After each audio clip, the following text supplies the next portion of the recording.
In a war of give and take, where ground changes hands daily, the bridges over Ukraine's many rivers are in the spotlight.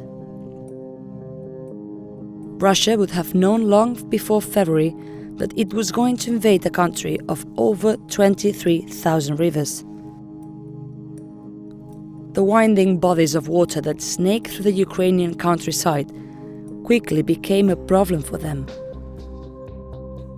This is Kherson's largest bridge, spanning 1,366 meters and 31 piers across the Antonivsky River.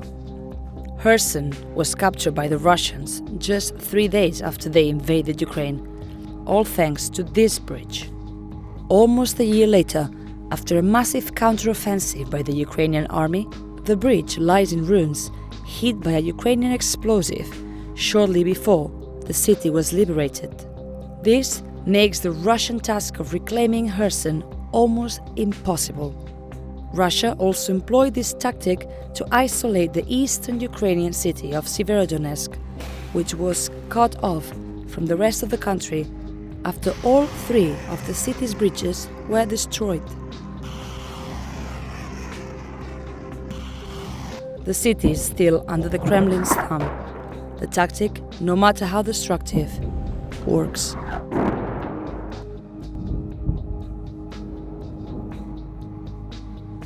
In the early days of the conflict, as Russian forces tried to encircle Kyiv, Ukraine blew up a bridge connecting Bucha and Irpin on the outskirts of the capital. It would become a defining image of the war, citizens trying to escape their homes over a bridge that was destroyed by their own soldiers. In the Kharkiv Oblast, Staroye Saltiv was captured by the Russians and massively shelled for over 2 months. Now, a rowing boat links the 2 sides of the river, bringing with it humanitarian aid. But this will not allow the Russian army to cross in a hurry. Recently, Europe's longest bridge connecting Crimea to Russia was severely damaged after a blast. It was a major blow to the Russian war effort, with supplies unable to reach the Russian forces based on the contested peninsula. Russia blamed Ukraine for the attack, but neither side has yet come forward to take responsibility.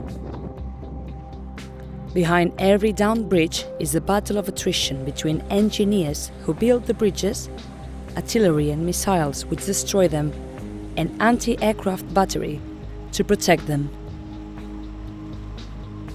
For some, it's an act of defense. For others, it's an invasion tactic. But the resulting suffering and isolation are agonizing. And as ever, the civilians are the ones bearing the brunt.